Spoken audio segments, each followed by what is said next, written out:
Nous sommes assez un peu troublés.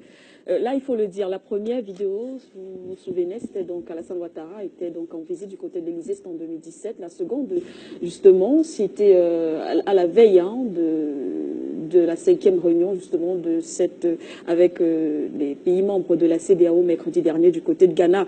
Alors, vous avez suivi le président Alassane Dramane Ouattara.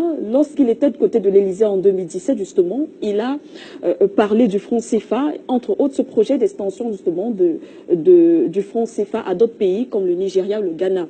Alors, et dernièrement, donc la semaine dernière, du côté d'Accra, avec ses confrères de la CEDEAO, M. Alassane Ouattara s'est dit prêt en tout cas à s'arrimer à ce projet de monnaie unique. Donc on fait face là quand même à une contradiction, on s'interroge quand même. Hein. Est-ce que finalement, on a l'impression que ces présidents eux-mêmes titubent encore, ils ne savent pas trop où ils vont aller. Bon, je crois commençons par des choses les plus élémentaires. Nous sommes là devant une confirmation et une mise en responsabilité des Africains. Oui. Pour qu'ils s'interrogent sur ce qu'on appelle les économistes africains. D'abord, le monsieur qui parle là, celui qu'on appelle le président de la Côte d'Ivoire, a été présenté aux Africains comme étant le paragon de l'économie, parce qu'il a été directeur général adjoint du FMI. Donc, quand il parlait économie, en Afrique, il était interdit à quelqu'un de parler. Et des gens ont accepté ça. Et beaucoup d'économistes africains se sont tus, ont laissé faire. On est en train de voir où il nous a conduit. Si le parangon de l'économie a ceci comme projet pour l'Afrique, il est aux économistes, et il y en a sur la table, de nous dire si c'est l'économie ou bien c'est le vaudou. Ils sont sur la table. Je suis très sérieux. C'est de la fanfaronnade simplement. Mais on pourrait rire s'il ne s'agissait pas d'engager le pays, d'engager le destin du continent africain. C'est très simple.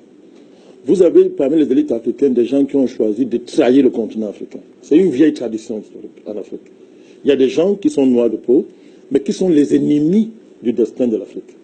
Il ne faut pas croire, et il suffit pour ça qu'on les promette, qu'on les assure de les enrichir, elles et leurs familles. C'est le cas de M. Ouattara, si on parle de lui. Il n'est pas le premier, il n'inaugure pas cette tradition, mais c'est son cas particulièrement à l'Afrique. M. Ouattara incarne le projet de recolonisation du continent africain.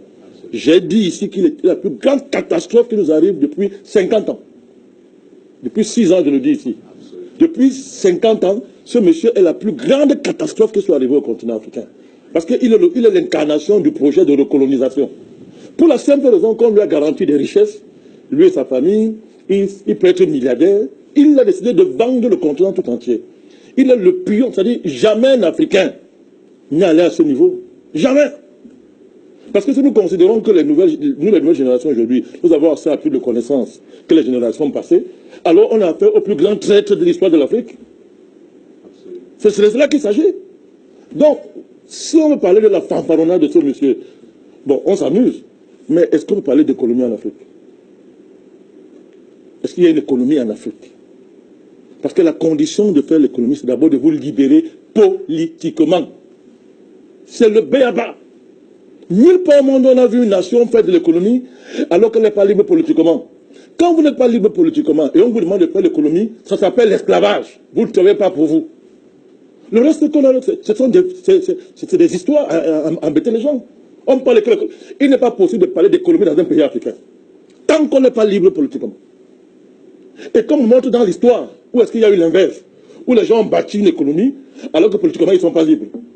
Donc on a affaire à une bande d'esclavagistes, de néocolons, de traîtres qui ont décidé qu'ils vont marcher sur le sol des Africains pour atteindre leurs objectifs. La vraie réponse à avoir, lui, c'est de savoir si est-ce que nous on tolère ça. Et qu'est-ce qu'on fait pour empêcher ça? Voilà le débat. On parle de quelle monnaie unique? Mais vous êtes sérieux ou quoi? Quelle monnaie unique? Monnaie unique, c'est le nouveau nom du franc CFA, c'est tout. C'est le nouveau nom que la France peut donner au franc CFA, parce que la France a honte désormais. Nous avons démontré que c'est un État criminel, c'est un État, c'est le dernier empire colonial en plein 21e siècle, dont il faut maquiller la question du franc CFA. Parce que même les Allemands qui sont les partenaires disent que mais vous siphonnez 400 milliards de dollars par an aux Africains. Non, c'est pas un mot par an, je crois. C'est pas un mot par an. Par an. Bon, et ça, c'est une sous-évaluation. Oui. Très sous-évaluation. Parce que ce que les Allemands prennent en compte n'a rien à voir avec toute la réalité du compte d'opération. Mais ils disent quand même que bon, vous siphonnez 400 milliards par an aux Africains. Mais les Allemands le disent. Ça veut dire que même entre eux, ils disent que bon, ok, comme c'est entre nous, mais comme toi, tu fais quand même trop fort. Tu fais quand même trop fort. Oui. Alors, pendant que nous, les Allemands, nous n'avons pas d'empire colonial. On compte quand même sur nous. Mais toi, tu as un empire colonial en plein 21e siècle et tu as des avantages de 400 milliards de dollars par an que tu siphonnes. Donc, ça pose quand même un problème. Il faut habiller ça. Il faut habiller ça. C'est pour ça que la France était au premier plan pour tuer Kadhafi. Les gens savent, ils ont un agenda clair où ils vont. Première action qu'ils ont posée, liquidation de Laurent Gbagbo. Dans les conditions que l'on sait. Ils ont fait de ce monsieur qui n'est pas ivoirien, qui a honte de son pays d'origine. Il a honte de dire qu'il est burkinabé, il a honte d'être burkinabé. Il s'est autoproclamé ivoirien.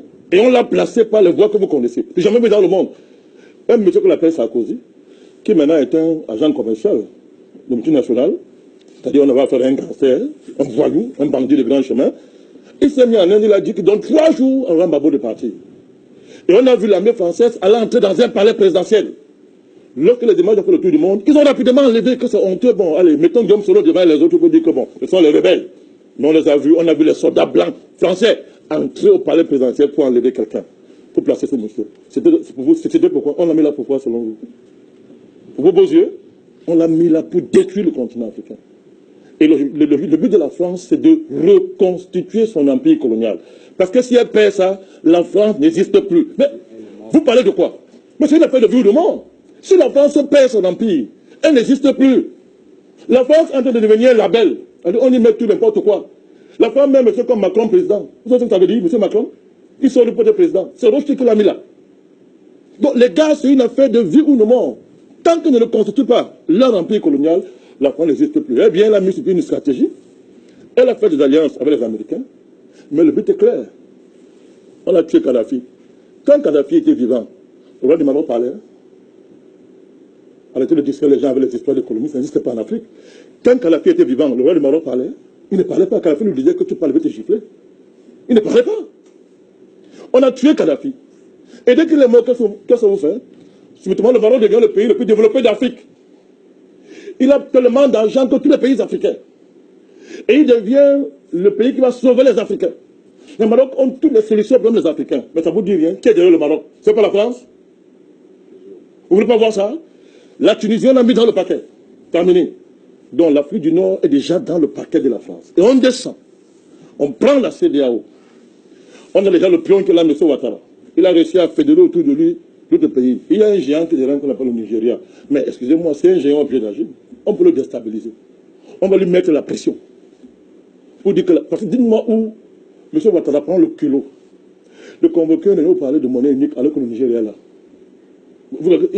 Ouattara par rapport au Nigeria. La Côte d'Ivoire, c'est qui? Tout à l'heure, M. Tchakonte vous a dit que Lagos seul, c'est la Côte d'Ivoire au moins 4 fois.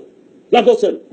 Mais le président de ce petit pays, comparativement parlant, avec Lagos, décide d'être en avant pour dire qu'il va imposer une monnaie unique. Après, il y a aussi le Ghana. Oh, laissez-moi ça. Vous avez dit que c'est des pays dans nos qui sont développés. Vous allez voir. Si un pays est développé, qu'est-ce qu'il vient faire dans cette affaire de monnaie unique? Toi, tu as ta monnaie. Tu abandonnes ça. Tu viens dire que tu vas entrer dans une zone néocoloniale. Alors que tu es développé? Laissez ça. Je vous ai dit ici que laissez ça. Laissez ça. Donc vous avez une affaire géopolitique qui est bien construite. La France, pour maintenir son rang dans les nations, rang qu'elle ne mérite pas, parce que ce n'est que l'Afrique qui donne ce rang, elle a décidé que tant que la France doit être une puissance, vous les Africains, vous devez être des esclaves. C'est de cela qu'il s'agit. Alors cette monnaie unique, sans économie, de quoi est-ce qu'on parle? Prenez un pays comme la Côte d'Ivoire. L'économie ivoirienne est dans les mains de qui? Des Ivoiriens. Vous êtes normaux, quoi. Toute la richesse de l'économie ivoirienne est entre les mains d'abord des multinationales françaises, avec leurs amis américains. Mais c'est d'abord la France qui tient l'économie ivoirienne. Donc le projet de la France, c'est de faire que dans tous les pays de son précaré, il n'y ait pas d'économie. Que ce sont les multinationales françaises et leurs alliés qui dominent l'économie, de manière à ce que les populations soient réduites en esclavage. C'est ce qu'il faut dire. Monsieur, nous sommes dans le capitalisme. Le capitalisme, c'est quoi? C'est la ponction de l'énergie humaine pour enrichir le capital. C'est de cela qu'il s'agit. Et quand il est maintenant en capitalisme néocolonial, c'est plus grave, c'est l'esclavage. Donc, le projet, c'est-à-dire la figure, l'idéal, le projet socio-économique que la France a réussi à implémenter en Côte d'Ivoire, c'est ce qu'elle veut implémenter dans tous les pays de son précaré, sous le couvert de ce que vous appelez monnaie unique.